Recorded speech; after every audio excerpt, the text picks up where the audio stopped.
Welcome to Stories for Kids by Lingokids, where we discover fascinating facts about the world around us and the fun of play learning.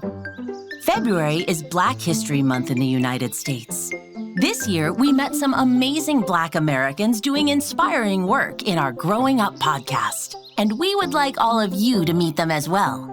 I think you will find their stories very interesting, and you will certainly learn something new. Ooh, I like learning things. Me too. Well then, Cowie and Elliot, let's get started. Oh, hi, Billy. Can we borrow your tablet? Thank you. Let's take a look and see if we can find a good episode to share. Oh, perfect. Jessica Nabongo is the special guest on this episode. Who is that? Jessica Nabongo is the first Black woman to travel to every country in the world. Wow! That's right, Billy. Miss Nabongo has been to 195 countries. She must be very brave. Yeah, what if she doesn't know the language? What if she's feeling shy? And what if she doesn't know where the bathroom is? There's a lot you have to figure out when you travel to new places. Let's hear what it's like to be an adventurer like Jessica Nabongo. I think you have to be brave, you have to be curious, and you have to be open-minded. So when you go into a new place, if you're open, you're able to meet new friends no matter where you are. We are more similar than we are different. So no matter what we look like, no matter what our religion is, I found that people around the world are the same.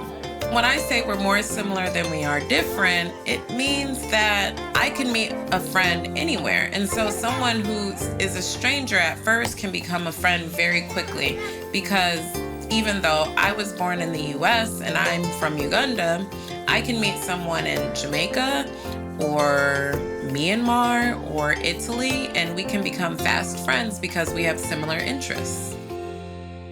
Can we go on an adventure like Miss Nabongo? It sounds really exciting. Yeah, let's go. But we're just kids. We can't fly to all those places on our own. Well, that's true, Lisa. But Ms. Nabongo says there are some things you can do to practice being an adventurer from home. Part of being an adventurer when you're at home is talking to other kids who may not seem that similar to you, but you may have an opportunity to learn something from them, especially if they're from a different country than you are, or if their parents are from a different country. So sometimes you can go on an adventure just through conversation. Oh, I can do that.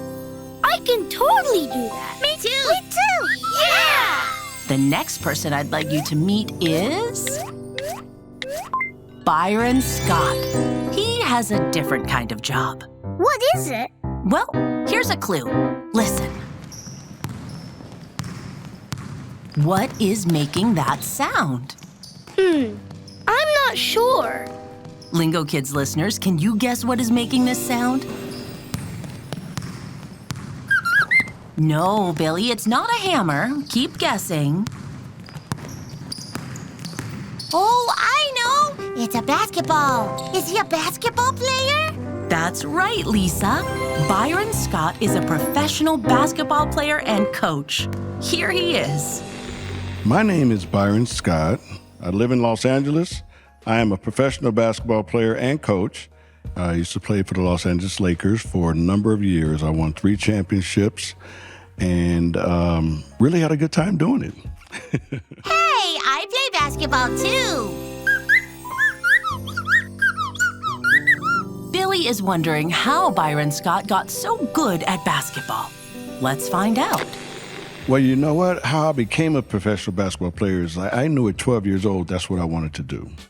And it's a crazy story because my mom and dad were coming upstairs as I had just won my first trophy. And my mom and dad were so proud of me and happy for me. And my mom asked me what was I going to do when I grew up. And I said, I'm going to be a professional basketball player. So I knew at 12 years old that was my passion, that was my dream. That's amazing. You know, I have a dream too, but not to be a basketball player. Oh? What's your dream, Lisa? I want to be an inventor. And also an ice cream maker. And of course an astronaut. Wait, I thought you wanted to be a soccer player. I did, Elliot, but that was yesterday. Oh, right. Byron Scott knew very early what he wanted to do when he grew up. But he had to work super hard to make it happen. It takes a lot of dedication, a lot of hard work, a lot of effort, but it also takes some luck. But I think without the hard work, you have no chance of being successful. So for me, I just knew at 12 that I was going to work my butt off and I was going to be a professional basketball player. Coach Byron is inspiring me to work hard. Does take a lot of hard work to get really, really good at something. Are you ready to meet one more inspiring guest? Yeah! Okay, everyone, close your eyes and imagine you are outside. Lingokids listeners, you can join in too. Imagine there are lots of trees all around you and a gentle breeze blowing through the leaves. And if you listen very closely, you start to hear... Birds! I hear birds! They sound so pretty. They do sound nice. Ah. Wait, did you hear that? What kind of bird makes that sound? Yeah, what is that? That is a strange sound. I bet our next guest will know exactly what it is. Karina Newsom is an ornithologist. An orny what? An ornithologist. She is a scientist who studies birds. Karina Newsom started Black Birder Week to encourage people of color to study her favorite animals, birds.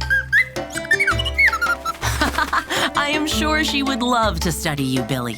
But for now, let's hear Miss Newsom talk about another type of bird she likes to study.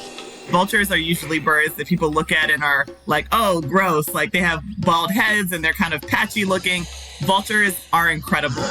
So vultures eat dead bodies of animals, right? Kind of gross, but their bodies are actually really well built for that.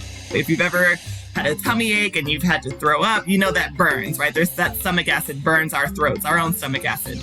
Well, vultures have stomach acid that is so strong, it's anywhere up to 100 times stronger than ours. It can dissolve bone. So they can eat solid objects and it gets dissolved in their stomachs. They can eat diseases or pathogens, little microbes like rabies. They can eat cholera, which causes all kinds of horrible diseases in people, and they never get sick.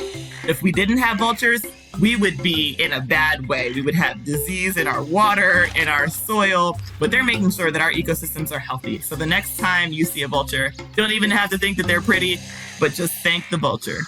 Thank you, vultures. And thank you, Miss Newsom. Now I know what that strange sound is. It's a vulture sound. Wow, birds are pretty amazing. Billy says thank you. I hope you enjoyed meeting Jessica Nabongo, Byron Scott, and Karina Newsom. And I wonder if you learned something you didn't know before? I did. I learned that you can go on adventures by talking to new friends. I learned what a vulture sounds like.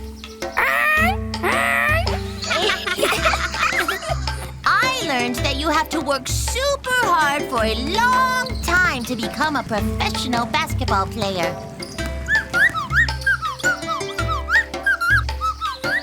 Billy says he learned that scientists that study birds are called ornithologists. Great job, everyone. Lingokids listeners, did you learn something new today? Let us know. You can have a grown-up help write into podcast@lingokids.com.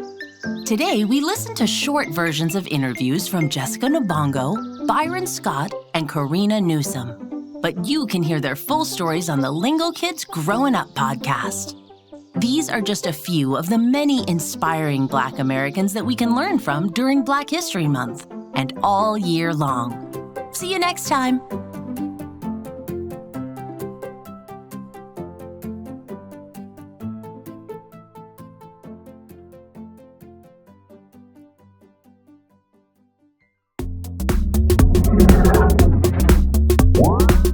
more songs, activities, and podcasts on our YouTube channels.